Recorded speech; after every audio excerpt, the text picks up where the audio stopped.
मुझे तो सही तरह याद नहीं है, तो हमारे साथियों ने पहचाना। तो गाड़ी जो है वो आगे की तरफ भागी थी या पीछे? हाँ, आगे की तरफ भागी, मतलब सहारनपुर की तरफ? सहारनपुर की तरफ। ये जो रोड सहारनपुर जाता है ना, कालागढ़ी वाला है। हाँ, ये जो हाईवे है इसी की तरफ भागी, वो नीचे ही थी, उसी से भागी। हमने यू टर्न लिया। आपके साथ कुल कितनी गाड़ियां थी? आप लोग कितने लोग थे? अकेली गाड़ी थी उस समय हमारी। हमारे साथ के लोग शायद आगे पीछे थे। मतलब आपके साथ आप जब थे तो अकेले ही अपनी गाड़ी? हमारी गाड़ी थी और शायद मौर्य जी और बजपाल जी गाड़ी पीछे रही होगी हमसे। अच्छा। हाँ, वो भी हमारे साथ थे तो उनकी गाड़ी भी आगे पीछे रही होगी। नहीं, आपकी गाड़ी में तो 4 लोग बैठे थे ना? 5 थे ड्राइवर को लेकर के? हाँ, ड्राइवर नहीं, भाई है छोटा। 5 लोग उसके साथ। मनीष हाँ। भाई आपका? हाँ, छोटा। अच्छा। तो फिर वो पीछा नहीं किया गया उसका? किसी ने आपके साथियों में किसी ने पीछा नहीं किया था गाड़ी में? मैंने यू टर्न ले लिया, फिर मुझे जानकारी नहीं क्या हुआ। और किसी को भी गोली लगी है? आपको ही गोली? नहीं, हमारे साथी डॉक्टर साहब को शायद जो है उनको मैंने देखा कि जब मुझे सही तरह से याद था तो उनके हाथ से खून चल रहा था, उनको लगी है शायद। किसको? डॉक्टर बजपाल जी को। और आपके पास होंगे, आप जानकारी दो। मुझे इतना याद नहीं क्योंकि मुझे थोड़ा घबराहट हुई अचानक, तो गोली चली। तो मैंने फिर एक सहारनपुर के वरिष्ठ अधिकारी को मैंने फोन किया और मैंने उनको जानकारी दी कि भाई ऐसे ऐसे गोली चली है और मुझे पेन हो रहा है, तो मुझे लग रहा है गोली लग गई है। हाँ, SSP सहारनपुर को मैंने फोन किया था, मेरे याद। हाँ। किसी के ऊपर कोई शक, कोई बात? जी क्या कहेंगे? क्या नहीं, मुझे ऐसी उम्मीद नहीं थी कि अचानक से इस तरह का हमला हो जाएगा। बस मैं अपील करूंगा अपने साथियों से, देश भर में हमारे साथी हैं, हमारे समर्थक कार्यकर्ता हैं, कि वो शांति बनाए रखें। हम आगे की सारी लड़ाई संवैधानिक तरीके से लड़ेंगे, ये गोली की भाषा हमारी नहीं। तो बस मैं उनसे अपील करूंगा कि वो शांति बनाए। कल त्योहार भी है, तो शांति बना के शांति के माहौल में रहें। उनका प्यार और करोड़ों माँ बहनों का आशीर्वाद है कि मैं सुरक्षित हूँ, मैं ठीक हूँ, और मैं उनसे अपील करता हूँ कि वो शांति बनाए रखें। मुझे उम्मीद है कि वो मेरे विश्वास पे खरे उतरेंगे और शांति बना के रखेंगे। उन लोगों क्या कहेंगे जिन्होंने? मैं कुछ नहीं कहूँगा। मेरा किसी को झगड़ा नहीं है। मैं अपने महापुरुषों की विचारधारा के लिए काम कर रहा हूँ। मैं चाहता हूँ आगे बढ़े। बाबा साहब, कांशीराम साहब का अधूरा सपना पूरा, मैं उसके लिए जारी लगा रहूंगा। मैं गोलियों से नहीं डरने वाला, लेकिन मैं अपने साथियों से आज अपील करूंगा कि वो शांति बनाए रखें। मुझे उनसे उम्मीद है, हम संविधान को मानने वाले लोग। क्योंकि आप लड़ाई लड़ रहे हैं, क्या इसी का परिणाम है? कुछ कह नहीं सकता। मेरा व्यक्ति किसी को लड़ाई नहीं है। कुदरत उनको सद्बुद्धि दी जिन्होंने ऐसा किया। अगर मुकदमा लीगल का वो नहीं होता तो मैं मुकदमा भी दर्ज नहीं कराता। मुझे उनसे कोई शिकायत नहीं।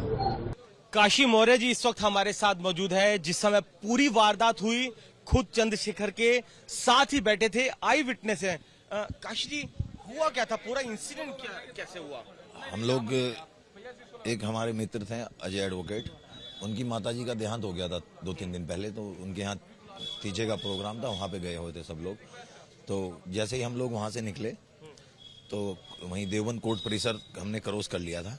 उससे थोड़ा सा ही आगे चले तो एक वाइट कलर की गाड़ी डिजायर आई, उसने बराबर में लगा के फायर शुरू कर दी। उन्होंने पहली फायर की तो पहली पीछे वाले शीशे पे लगी, दूसरी फायर चंद्रशेखर भाई को यहाँ पीठ पे लगी गोली, खिड़की में लग के यहाँ लगी। तीसरी फिर फायर की उन्होंने, वो आगे लगी गाड़ी की नंबर प्लेट पे। फिर उसके बाद हमने सोचा इनके पीछा करें, लेकिन वो उन्होंने हवाई फायर शुरू कर दी। फिर हमने गाड़ी रोक ली। गाड़ी रोक के जब वो आगे निकल गए, फिर हमने यू टर्न कर ली। फिर हमने अपनी टीम के संगठन के लोगों को फोन किया, भाई ऐसे ऐसे घटना हो गई। फिर सहारनपुर SSP को इन्फॉर्म किया, पुलिस पहुंची वहाँ पे। पुलिस आने के बाद फिर हम देवबंद हॉस्पिटल गए। देवबंद हॉस्पिटल से फिर उन्होंने यहाँ रेफर कर दिया। यहाँ फिलहाल चंद्रशेखर जी ICU में एडमिट हैं, डॉक्टर ट्रीटमेंट कर रहे हैं। जो भी कंडीशन है वो डॉक्टर्स को पता है। जानना चाहूंगा कि आपने जो गाड़ी देखी जो साथ साथ चल रही थी, क्या काफी देर से पीछा कर रही थी और कितने लोग थे गाड़ी के अंदर? गाड़ी के अंदर 3-4 लोग थे। गाड़ी जैसे ही हमारे बराबर में ही, हमें तो तभी पता लगा, क्योंकि जो घटना करने वाले उन्हें पता रहता, फॉलो जो करता है। हमें इस चीज का कोई अंदेशा ही नहीं था कि ऐसा हो जाएगा हमारे साथ। आदमी को पता रहेगा ये हो सकती है तो हम भी सतर्क रहें।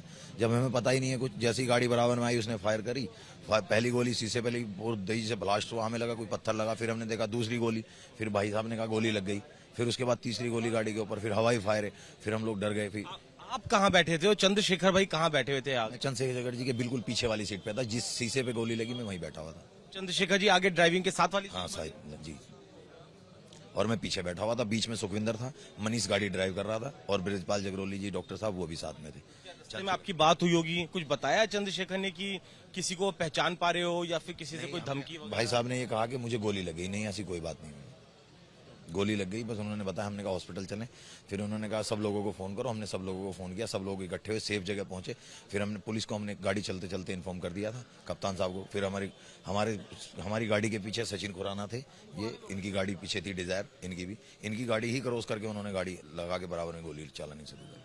कुछ बताया चंद्रशेखर ने किसी से कोई धमकी वगैरह कुछ? ऐसा कुछ नहीं बताया।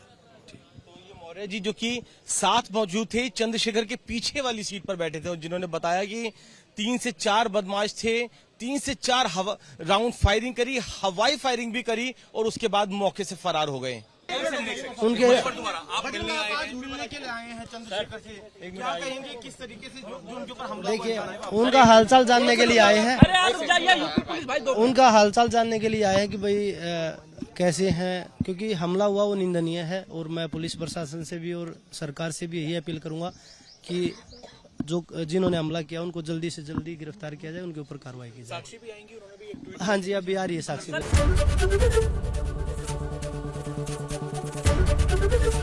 एबीपी गंगा, खबर आपकी, जुबान आपकी।